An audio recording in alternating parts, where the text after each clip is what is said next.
गुलिस्तान के Facebook page पर स्वागत है। मैं हूं आपके साथ उज्जवल कुमार। अभी हम आए हुए हैं भाजपा के दिल्ली प्रदेश कार्यालय में।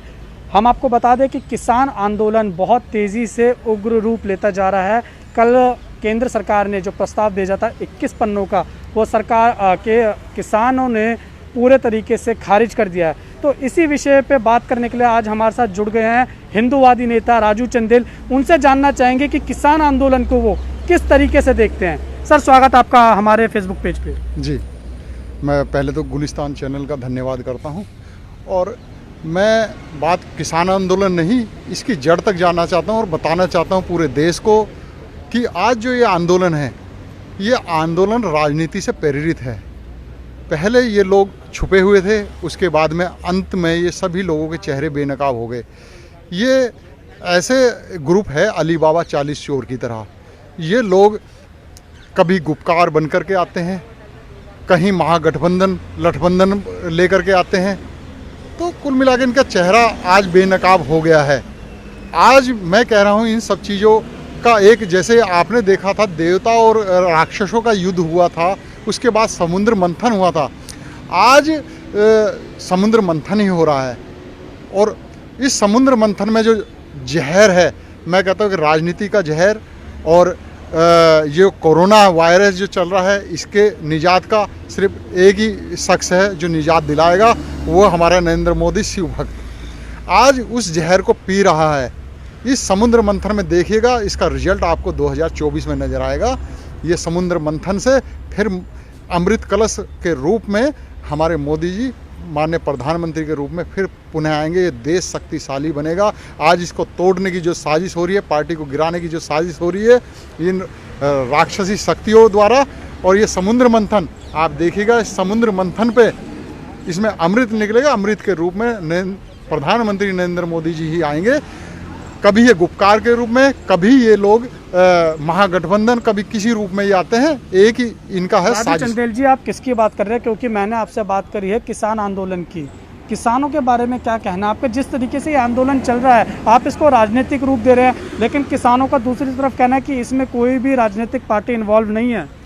राजनीतिक क्यों नहीं है? इनको समर्थन मिल रहा है। कल जब यहाँ से दिल्ली से मजदूर गरीब पलायन कर रहा था, दिल्ली सरकार उनको तो भोजन नहीं दे पाई। फिर इनको जाकर के आंदोलनकारियों को, जो खरीदे हुए भाड़े के आ रहे हैं, इनको कैसे भोजन कराने के लिए पहुंच गए? क्या वो मजदूर वो इस देश के नागरिक नहीं थे? उनको क्यों नहीं दिया गया भोजन?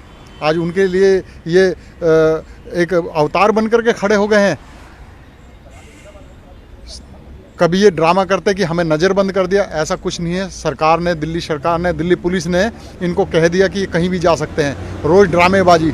आज केजरीवाल सरकार की बात कर रहे हैं आप? जी हाँ। आज उन्होंने एक प्रेस कॉन्फ्रेंस करी है, सौरभ भारद्वाज ने। उन्होंने अमित शाह के ऊपर कई गंभीर आरोप लगाए हैं। उनका कहना है कि उनके घर पे आज सुबह कई गुंडों ने एकदम हमला कर दिया और दिल्ली पुलिस खड़े होकर देख रही थी। तो सीधे तौर पे इसके पीछे जो जिम्मेदार है, उन्होंने गृह मंत्री अमित शाह को जिम्मेदार ठहराया। आप क्या कहेंगे इस बारे में? देखिए, माननीय अमित शाह जी कभी ऐसी ओछी हरकत नहीं कर सकते। ये खुद ड्रामेबाज लोग हैं। आपको पता है अन्ना हजारे के आंदोलन से कहाँ ये आए। ये छलबाज लोग हैं, छलबाज पार्टी है और ये ड्रामेबाज लोग हैं। ये कभी बेगर पैंदी के लोटे हैं। भाजपा कभी ऐसे घिनौने कार्य नहीं कर सकती। ये इन्हीं लोगों के अपने गुंडे हैं। आप सब जानते हैं। भाजपा के गुंडे हैं? नहीं, भाजपा कोई ऐसा एक उदाहरण दे दो इनके कार्यकाल में जो आज देश विरोधी नारे लग रहे हैं। जो आपके खालिस्तान वाले आ गए हैं, ये सब जुड़े हुए हैं। ये गुंडे नहीं तो क्या है? भारत विरोधी नारे, झंडे को कुचल रहे हैं, तिरंगे झंडे का अपमान कर रहे हैं। ये कौन है? पूरी मीडिया, पूरा देश जान रहा है। आपके मीडिया चैनल वाले गए हैं खेतों में। किसान को इतनी फुर्सत ही नहीं है ऐसे आंदोलन में घुसने की। वो अपनी खेती में मशरूफ है। कौन सा किसान जी, आप मीडिया की बात कर रहे हैं। हम खुद JK24 और गुलिस्तान की टीम लगातार जब से किसान आंदोलन शुरू हुआ है, सिंगू बॉर्डर, टीकरी बॉर्डर और तमाम गाजीपुर बॉर्डर पर जाकर हमने कवरेज करी है। तो हमने वहाँ पर देखा है, मैं खुद अपनी बात करूँ, मैं सिंगू बॉर्डर पे लगातार 7-8 दिन से वहीं पर ही कवरेज कर रहा था। मैंने देखा वहाँ पर महिलाएं हैं, बच्चे हैं, बुजुर्ग हैं। तो अगर वो नहीं है किसान, तो वो वहाँ पर क्या कर रहे हैं? हमने देखा कि पूरी ट्रैक्टर ट्रॉली में वो लेटे हुए हैं। दिल्ली में कड़ाके की ठंड पड़ रही है। जिस वक्त हम अपने घर में सोते हैं, वो वहाँ पर रात में ठठुर रहे होते ठंड से। आप जो कह रहे हैं ये इस देश के नागरिक हैं, लेकिन क्या है कि आज यहाँ तक कि किसान की बात है, हमारी सरकार, केंद्र सरकार, केंद्रीय कृषि मंत्री हमारे नरेंद्र सिंह तोमर ने खुले रूप से कहा है आप किसान बिल जो हमने पास किया उसको आकर के पढ़ो। क्यों नहीं इनके अंदर एकता है? कोई इधर जा रहा है, कोई उधर जा रहा है, राजनीति से प्रेरित क्यों नहीं पढ़ना चाहते? आज अगर किसान को कहा गया है कि आप अपने अनाज को, अपनी फसल को कहीं भी स्वतंत्र रूप से जहां आपको मिलता है वहां आप बेचिए, तो क्या कृषि जो ज़मीन है उसको अलग थलग रखा है कि इस पे कमर्शियल काम नहीं होगा, इसमें खेती का काम ही रहेगा, तो क्या बुरा किया है? आपने बिल पढ़ा नहीं ना, आप जानना चाहते, आपने तो बस ये है कि तमाम बिल को वापसी करो। बिल्कुल, उन्होंने कह दिया है। कल जब मीटिंग हुई, बैठक हुई, लगभग 5 से 6 घंटे बैठक चली, उसके बैठक के बाद जो किसान के नेता हैं उन्होंने प्रेस कॉन्फ्रेंस करी, उसके माध्यम से उन्होंने बताया कि तीनों बिल वापस होने चाहिए, संशोधन के लिए बिल्कुल भी तैयार नहीं है। आने वाले 12 तारीख को दिल्ली नहीं पूरे देश के टोल प्लाजा को फ्री करने जा रहे हैं। और साथ ही उनका कहना है कि जो मोदी गवर्नमेंट है वो अंबानी और अडानी को फ़ायदा पहुंचाने के लिए ये सब काम कर रहे हैं, इसलिए वो जियो के प्रोडक्ट भी बैन कर रहे हैं, जियो की सिम तक यूज़ करना बंद कर देंगे किसान। हाँ, मैं आपको बताता हूँ कि आज जिस व्यक्ति की औलाद नहीं है, किसी उस व्यक्ति ने अपने खानदान में किसी को बड़े ओहदे पे नहीं रखा, कोई प्रॉपर्टी नहीं बनाई, वो किसके लिए काम कर रहा है? क्या वो बेवकूफ़ है? ये जो देश की जनता है, उसकी बेटी औलाद है, ये किसान है, उसके भाई बहन हैं, वो किसके लिए प्रॉपर्टी जोड़ रहा है? जो आपने अडानी अंबानी का नाम लिया, किसके लिए बना रहा है? वो कौन भोगेगा उसको? आज योगी जी हैं, आज योगी जी हैं, दिन रात काम कर रहे हैं। आज मोदी जी 24 घंटे काम कर रहे हैं, वो बेवकूफ़ है इनके लिए, इस देश के लिए। हैं, वो किसके लिए कर रहा है? क्या किसान का वो बुरा चाहेंगे? मैं कहता हूँ ये राजनीतिक साजिश हो रही है मोदी सरकार को गिराने की। माननीय नरेंद्र तोमर जी ने खुले तौर पर कहा पहले इसको पढ़ो, विचार करो, आमने सामने बैठो, सही जो चीज़ गलत होगी उसको हटाएंगे। मना कब किया है? ये सिवाय सरकार गिराने की साजिश के सिवाय कुछ नहीं है। तो यानी आप भी मान गए कि इससे कहीं ना कहीं लगता है कि सरकार गिर जाएगी बीजेपी की?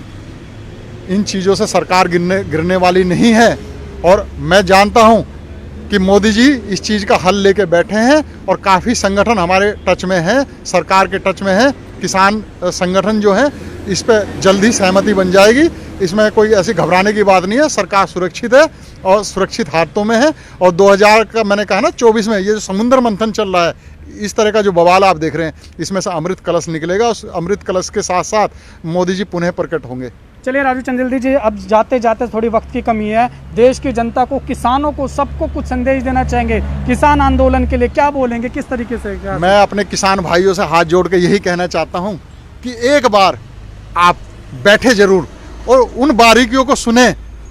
किसान आंदोलन का जो बिल पेश किया है, अगर उसमें वाकई में कोई कमी लगती है उसको हमारी सरकार चेंज करेगी और ये आपकी मांगे पूरी होंगी। लेकिन इस तरह बहकाव में आकर किसी राजनीतिक दल के इतने अच्छी सरकार को मत गिराए। एक 70 साल में एक हिंदूवादी, एक देशभक्त मिला है, पता नहीं इस देश को फिर कितने 70 वर्ष लग जाएं सरकार को बनाने में, और ऐसे जो है देशभक्त को आने में। इस 70 साल को जाया न जाने दे, इस देश की तरक्की में अपना योगदान दे। जय जवान जय किसान। बहुत बहुत शुक्रिया राजू चंदेल जी हमारे साथ जुड़ने के लिए। तो आपने देखा कि हमारे साथ थे हिंदूवादी नेता राजू चंदेल। आज हमने इनसे बात करी है, जो किसान आंदोलन चल रहा है, जिस तरीके से किसान आंदोलन रूप लेता जा रहा है, किसानों ने जो संशोधन प्रस्ताव भेजा था सरकार ने, वो सिरे से खारिज कर दिया है, और उनका साफ तौर पे कहना है कि तीनों कानून वापस होने चाहिए। और इसके साथ ही आने वाली 12 दिसंबर को पूरे देश में टोल प्लाजा फ्री कर दिया गया, और रिलायंस के जितने भी प्रोडक्ट हैं उसको बैन करने के लिए कहा गया। इसको लेके हमने बात करी है हिंदूवादी नेता राजू चंदेल से। आपने देखा कि इनका कहना है कि ये सारी चीज़ें जो हो रही है वो साफ तौर पे दर्शाता है कि आने वाले जो चुनाव हैं लोकसभा के 2024 के, उसमें एक तरह का समंदर मंथन होने जा रहा है, और अब आने वाला टाइम बताएगा कि आगे क्या होगा। गुलिस्तान न्यूज़ के लिए उज्जवल कुमार की रिपोर्ट।